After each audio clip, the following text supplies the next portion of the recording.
and I mean this from the bottom of my heart, any organization, he should get it, because he the truth. He really out here putting in the work while all these other organizations out here in these streets shucking and jiving. That ain't that man. You feel me? So if y'all giving out anything, give it to Fred C. Hampton Jr., my brother, because he paving the way for us out here. He the truth. He a revolutionary. You know, I got to keep it real with him. Ever since I met him, you know, I'm a reactionary. I ain't gonna lie to you. He tell me that all the time. See, sis, you a reactionary. I be like, yeah, that's me. I just got to keep it real. I got nothing but love for this man right here. I got his back like a backpack and his chest like a bulletproof vest. You better know it. All power to the people. Free them all. Hey man, did this here, man. These, I don't take my relationship with the people lightly at all. You know what I'm saying? Or our relationship with the people at all. It's honor. You know what I'm saying? I'm on cloud 1,000, man. I get a call with this other brother. He coming in from Oakland. He gonna do some filming too. So as soon as he get here, cause they talking about all this stuff, but they gonna have the drones and all that. They gonna film us going down to the Hampton House. So as soon as he get here, y'all, we rolling out, y'all. So we gonna go to we gonna flip the script of this park they been having, this Chairman Free Hampton Park they been having over here in Maywood. Go stop by the Hampton House, let y'all see the Hampton House garden. Want y'all see that? And we working on over there. Then we going down the street to the Chairman Free Hampton Park. Hang tight for a minute. I think they gonna have some snow cones, all that type of stuff, some food and everything. Do what we do. Cuz you gonna say something? Real talk, right on. Come on with it, cuz. Free them all. Free them all. I am Rachel Johnson, niece of Mama Comrade. Y'all probably heard her voice on Free 'em All radio calling in. I call in every now and then. But it's just an honor to be able to have an auntie that's been through something so traumatic that you can come to. When you think your problem's bad, look what she went through. That got to be devastating. Physically, mentally, emotionally. You know how many people probably would have took their life after that? A lot of them. But it take a strong soldier to stand against the test of times. I was in Nashville for 4 years. I'm the one that orchestrated the Cubs going down to Flint, Michigan for the water drive. Free them all. Free them all. I'm from Grand Rapids, Michigan. And what I told them is, I don't want to deal with no government. I don't want to deal with nobody. Red Cross, Blue Shield, Purple Shield, Orange Shield. I want to get straight to the people. It just so happened, the young man that I got in contact with, he was married to Brother Mark Clark people.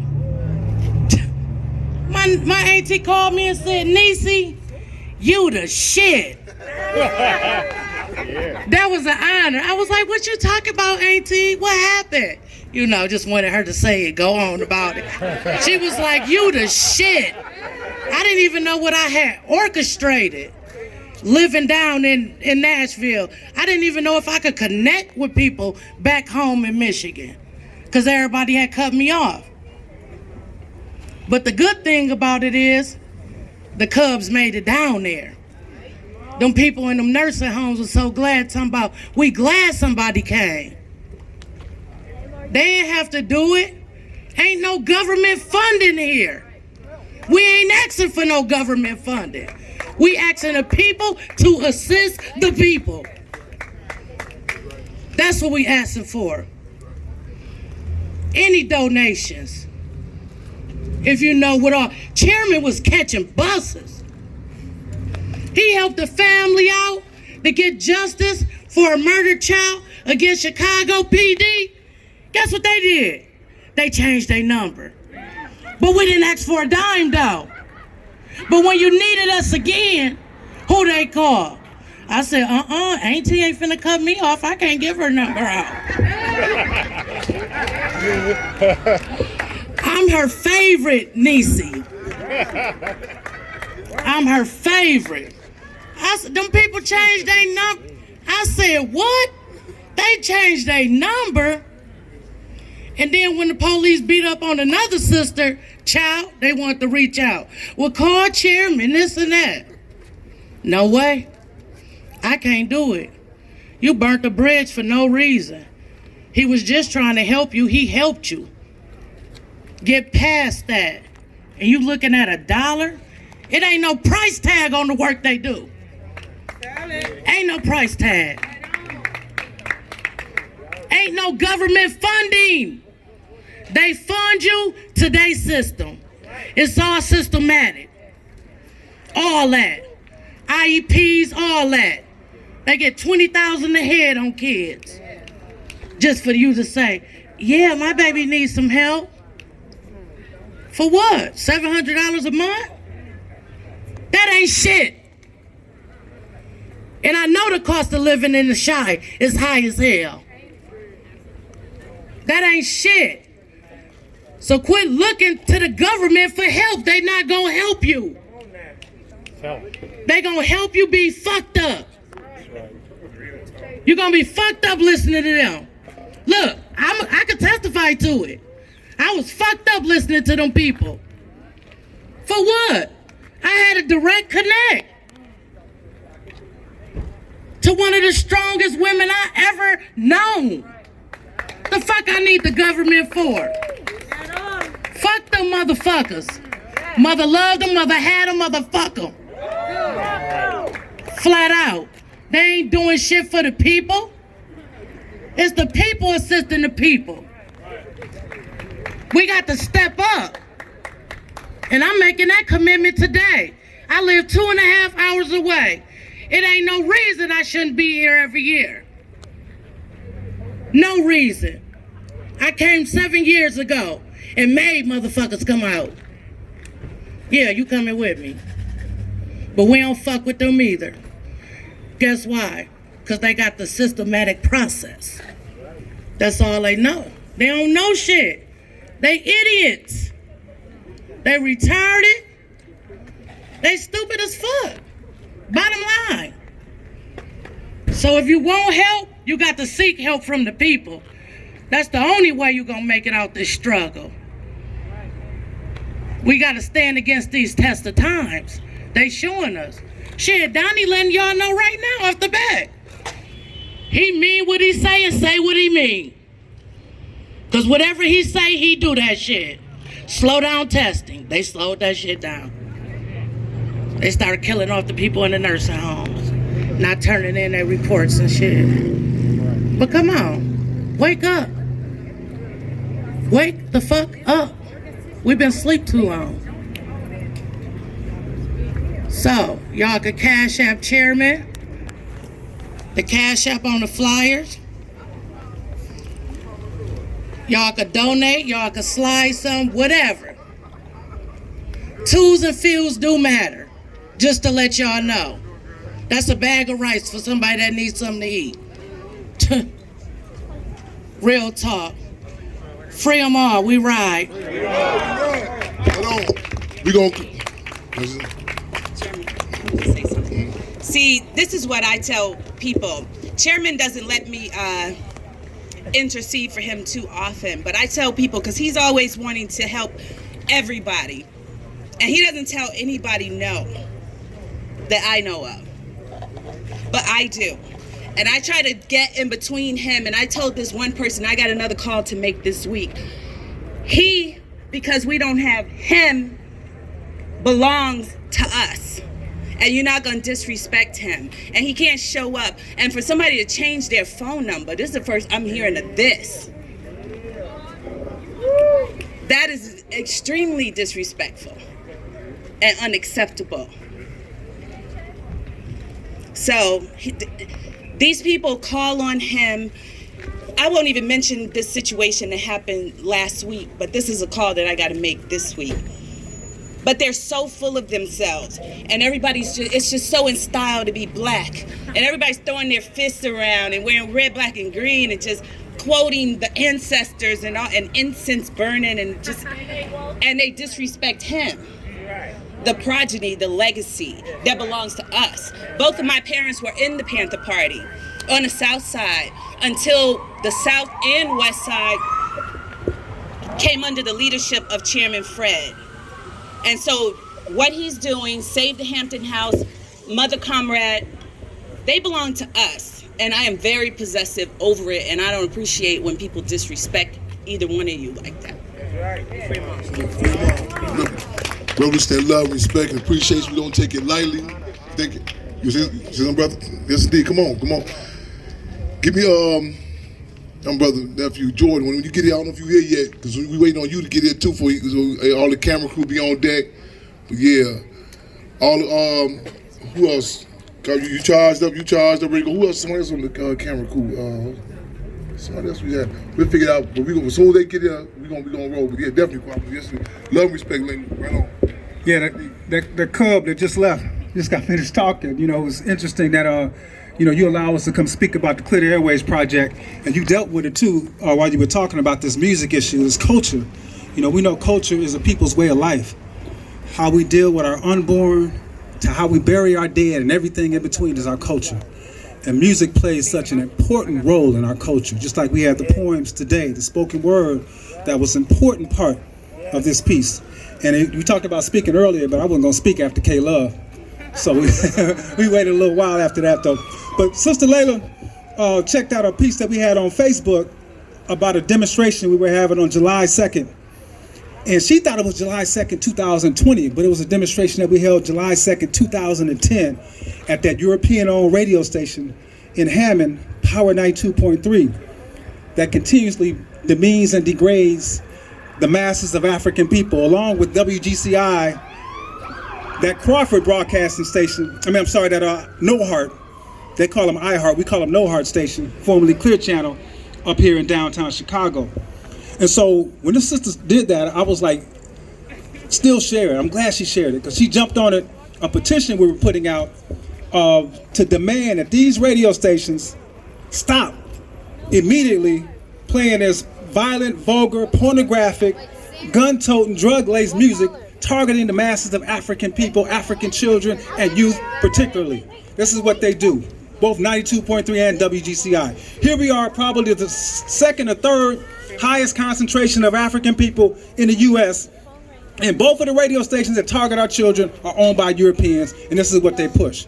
So the petition dealt with that. It also dealt with their advertisers, because these radio stations, how they make their money is via the advertisers, and also the FCC. I know our sister mentioned the feds, and we're not dealing with the feds, and we were out here where they decided somebody was going to shoot up a funeral a couple months ago, about a month ago. 15 people got shot at a funeral. 10 sisters shot at a funeral. And then you turn the radio on, here's Fake and No Future rapping about life is good, talking about I'm gonna put your face on a t-shirt, I'm gonna put you in the news, I'm gonna murk you. Then I'm gonna have somebody come shoot up your hearse for $20,000 in drug money. And this is on the radio in hot rotation, constantly, playing over and over and over. And they still play it. I heard that crap today, this morning on the radio, encouraging African people to shoot and kill each other. But anyway, let me make this long story short, because it has been a long story. We know it's a serious battle to deal with these beasts, but they're doing it in Chicago and all around the country. There was a song when George Floyd was killed, was brutally murdered by them beasts in Minneapolis. There was a song that was a #1 song in England, #1 song in Switzerland, in Australia. This song in a few other countries, and top 10 in several other countries. This song was a song by a rapper named DaBaby called Rockstar. Now, he wasn't using no guitar, he was using a gun. The song was about killing ends. His daughter's a G. She saw him shoot an end by the age of 2. Now here he has his daughter in the crossfire. And this is the #1 song in all them countries. It was #1 in the US, later it became #1 song in the US. And they play it all the time, a song strictly about shooting ends, about shooting Africans. And this is what these beasts push out there to our people. But the time is now to stop that. We're in a certain time right now, but it's time to stop that. So we got this, we petitioned the FCC, the Federal Communications Commission, to put a stop to this crap. Oh, let me go back. At the funeral, they were talking about bringing the feds into Chicago because of all the killing. I said, the only feds we need in Chicago is the FCC to do their job And their job is to not allow that sort of music or those sort of messages to be broadcast on their stations. They have decency ordinances that say that you cannot play music that is indecent and profane between the hours of 6 o'clock in the morning and 10 o'clock at night, because our children are most likely to be listening. Our children. And they say obscene content is never allowed. And if y'all know like I know, it ain't nothing but a porn show on these radio stations. A strip club porn show specifically targeting African children. And drugs, and materialism, and stupid ass materialism. It's just ridiculous. $7,000 for Saint Laurent jacket. I got 1, 2, 3, 4, 5, 6, 7, 8 shooters ready to gun you down. Ready to gun you down. Ready to gun you down. Our brother just shot down in Kenosha. Turn on the radio, there's a song called Shoot. Y'all know the shoot dance? Everybody know how to do the shoot dance, right? Yeah, so he shoots you, and that song, Block Boy JB says, shoot him in the back, now he can't feel himself. And we doing a dance to that. And this is what they pushing to the masses of our people. But it's about to stop. We got a paper coming out. Y'all look out for the Metropolis paper coming out next week. It's gonna be dedicated to this issue, or this violent, vulgar music on the masses of the people. And like we said, the feds got it, the Federal Communications got it, they're investigating these stations, but we're not counting on that. We counting on the people to put a stop to this. All right? Maybe Chairman will let us put some at the Hampton House or somewhere. Right on. No doubt about it. It will be there, yes indeed. On Fresh Off the Press. Fresh Off the Press. Hampton House, the space is there, no doubt about it. So you keep up, as soon as they come off the press, let's get there. Yes, sir, yes, sir. You want to say something? Okay. You want to say something too? Okay. All right. Brother George, did you hear yet? As soon as let me call it, okay. Greetings. All power to the people. My name is Sarahlynn. The brothers call me 500. Born and bred West Side. Only thing I really have to say is to you, brother, we got a call on Tuesday with Congressman Davis. This is our issue. I brought the issue to him personally because I live here. And I can walk up on him and talk to him like I can walk up on him and talk to Chairman because of the things that we do on these blocks. I do music, we do concerts, and I've always done what Chairman do with the code of culture to always pass the message to the artists that we got a real responsibility to do what we're supposed to do when we do this music. And I'm a person that can say that because I told them people they could keep their money for their record deals and their movies, and I know I've turned it down. So I know other people can too. And if they don't, we don't ask them to do and be freedom fighters, but we do ask them to understand freedom fighters exist and our children are listening. So if you kill all the customers that's listening to the music, who's gonna be here to help us? That's right. So when they do the music and they do the movies and the video games, our conversation is we love our music and we know that's one of the closest things to the Most High you can get to is touching that 432 when them hurts go. So when you manipulate that, like they manipulated buildings and stones to move, you change our existence in our body. We understand this and we want our children to understand it, but we can't say we understand it and then we dance to it. Right. That makes them confused. So when we talk to these people, I do my show, we bring them to them, like we bring real people to the people, but this time the people get to talk to them because they work for us. So we have to make these people accountable for working for us. And in music and entertainment, that's where they come get to talk to us. So we already standing there making sure they understand when they come talk to you, just know the history. We're not asking you to stand up, throw your fists, or do none of that.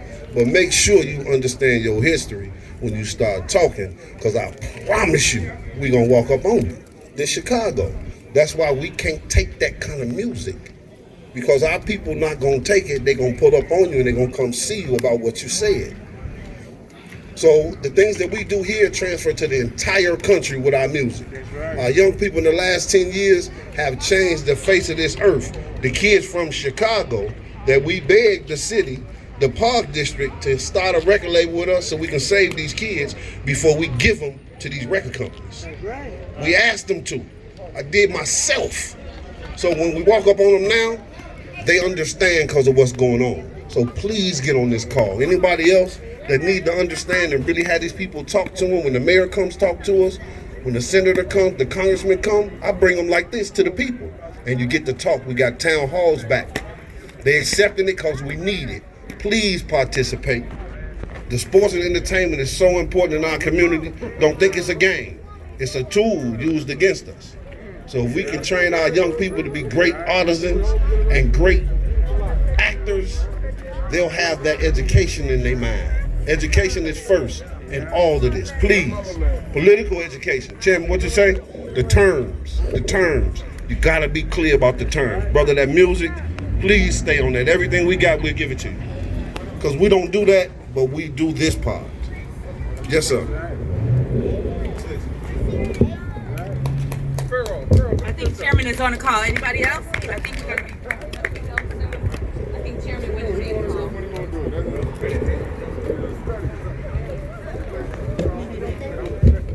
Free them all.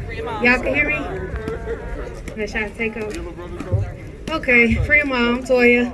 I just wanted to say, you know, I'm piggybacking on other people's comments, but Chairman and Mama Comrade are the only approachable people really in this fight.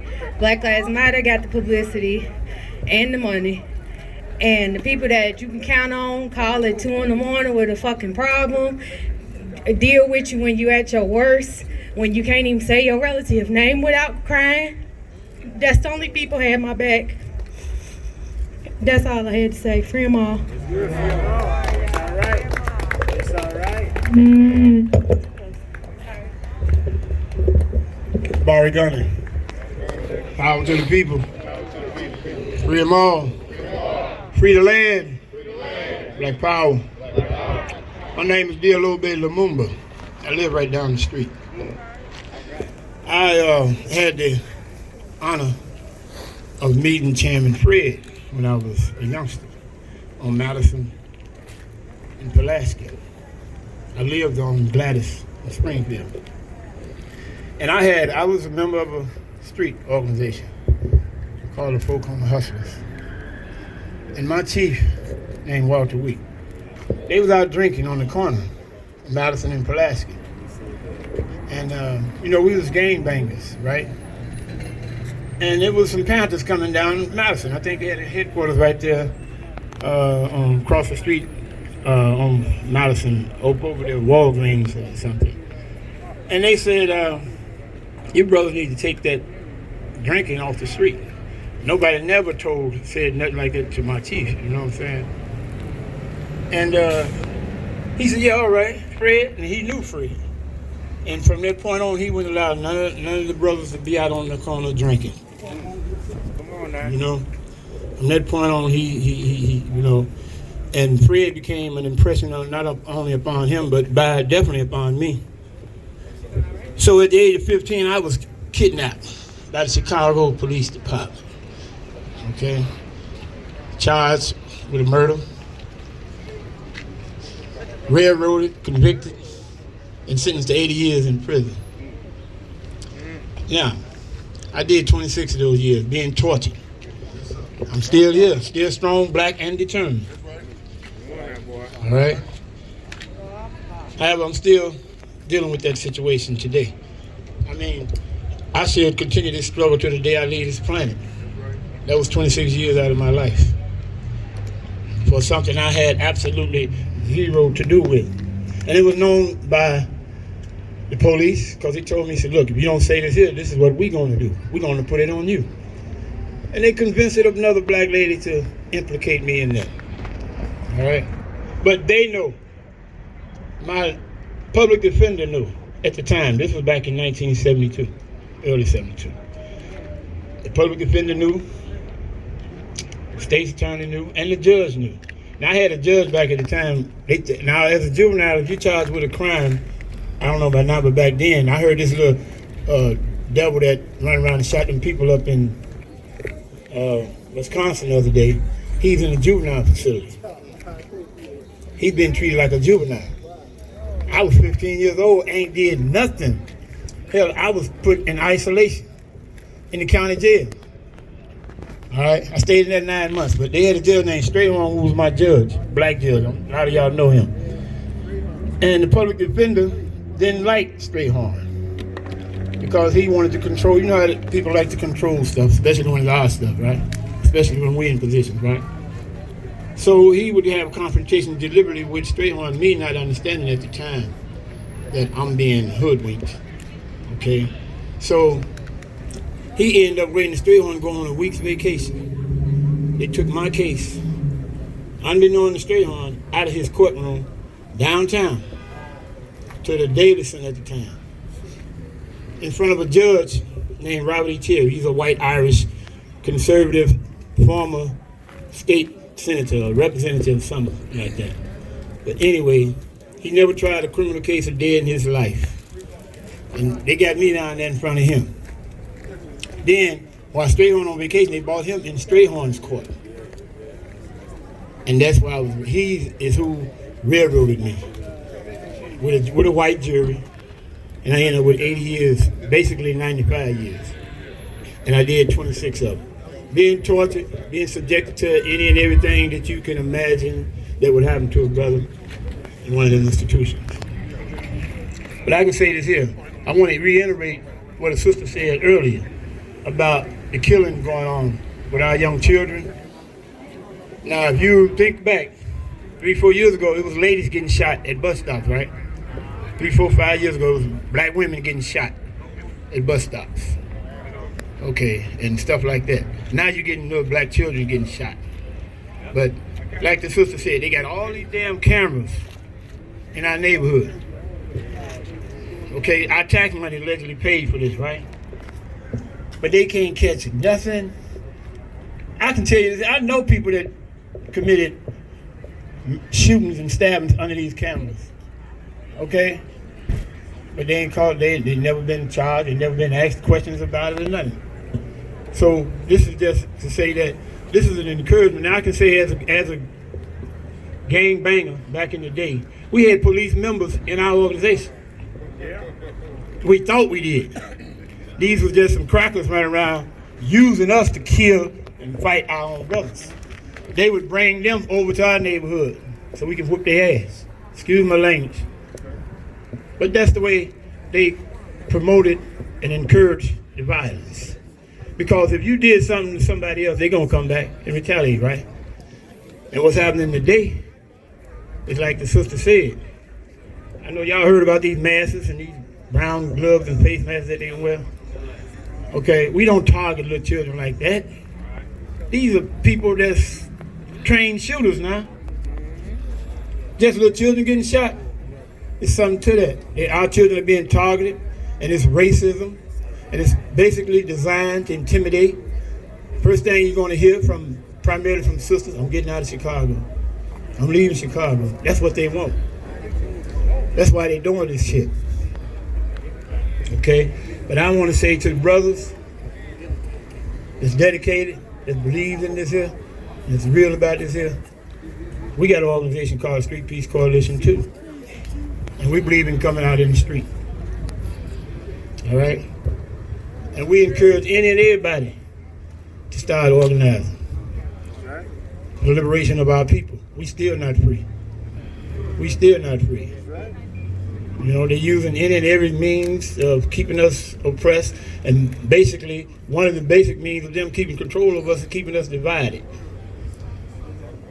They're released, for instance, they'll use some of these brothers out here, these informants, to commit these crimes. Okay, and they'll know it. They'll be listening to it on their phones. I had some stuff on my phone, they've been listening to a brother for years, and he out here and all kind of stuff. How did I get it and they ain't got it? They control that shit. They listen to these little brothers arguing, having little disagreements on these phones, okay? And then they go and shoot you, and first thing somebody gonna holler, man, that was them niggas did. And they wants to retaliate. And oftentimes that's what they do. They retaliate when they don't know the facts. And that's what's been keeping this violence going on in our community. All this retaliation ain't us doing it. It ain't us killing and shooting each other. Especially when it comes to our children and our women. I don't care how crazy. I mean, we got some brothers out here that's got mental issues. We know that. Yeah, they told me, when I went to prison, I went to adult prison now. the psychologist told me, I said, you've been convicted of a murder. Now, mind you, I was not accused of killing nobody now. I was accused of being with the person that killed somebody, okay?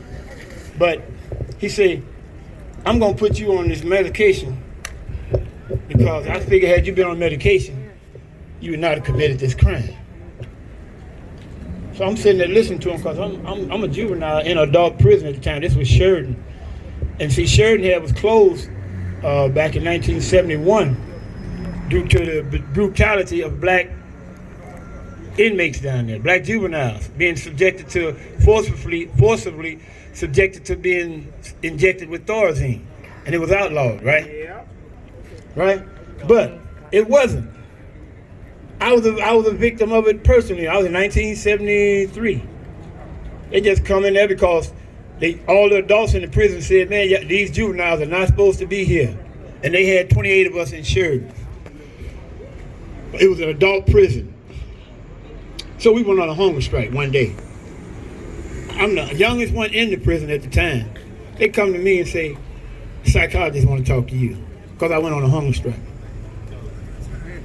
Because we're not supposed to be in a prison, adult prison, with adults. We juveniles, all of us. It's 28 of us, all black.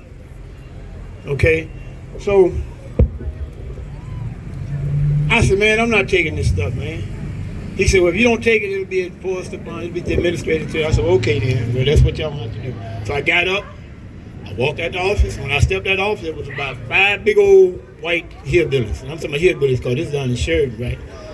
And they standing there with the nurse. And they went to work. Wrestled me to the floor, shot me in the ass with the stuff. Then just let me up, let me go back to the day room. Yeah, I couldn't sit out there because Thorazine would take you out. Okay? Now, I realize now why they did it, but I'm gonna get to that. But they came back several times to give me medication. I refused it. They didn't force it upon me. They wrote me disciplinary reports. Refusing medication. They wrote me 11 of them. So, after the 12-1, they took me, I figured if they didn't force it upon me, right? So I took it, and by the grace of Allah, all praise is due to Allah. By His graces, I was subjected to they took me out and put me in a building, a big old building by myself, for 60, 90 days, isolated. And they would come to get me every day to take me to the doctor, handcuffed, to take this Thorazine. But that's by the grace of Allah. I never allowed it to enter my system. If I did, I can guarantee you I would not be here talking to you today. Okay? But what happened was that I get a petition. I'm in isolation. I get a petition. They slide some stuff under my door. Tell me to sign these papers. I look at the papers. I say, man, I don't know nothing about this here. So they said, okay, I gave papers back to them. They wrote a petition to have me transferred over from the juvenile division to the adult division of the Illinois Department of Corrections. Now I'm already in the adult division, right? And they took me back to court. And they had in order for them to do this, I had to go back in front of a judge in order to be in an adult prison. I had to be transferred. I had become 17 at the time, by the way. So now I'm eligible to be in adult prison. So they brought me back in front of this same judge. They took me, I'm thinking they take me to Strayhorn, they take me downtown to Robert E. Njeri. And I didn't have no public defense, I had nobody there representing me. So he said, he read the petition, and then when he got to the disciplinary part, it had 12 disciplinary reports. 11 of them for refusing direct orders, for refusing to obey, and one for a fight of which, you know, at the time, Sheridan, we used to box a lot. I'm a master boxer. My brother said he's a master martial artist. I'm a master boxer, okay? And,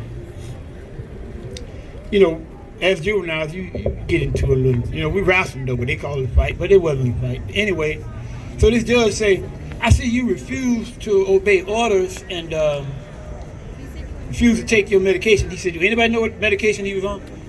And then the people say, no. So anyway, he said, okay, I'm ordering you transferred over from juvenile to, I was sent back to Sheridan packed my stuff, sent to Joliet, and that was the end of that. That's what I ended up doing the rest of my time, subjected to torture. All I'm saying is that this system is corrupt from the top to the very bottom. Okay? And they talk about Black Lives Matter, it ain't gonna never matter to them. If that's what y'all thinking about, that's not you. It's gonna have to matter to you, and you're gonna have to do what's gonna take to protect your life, if your life matters. And that's why I say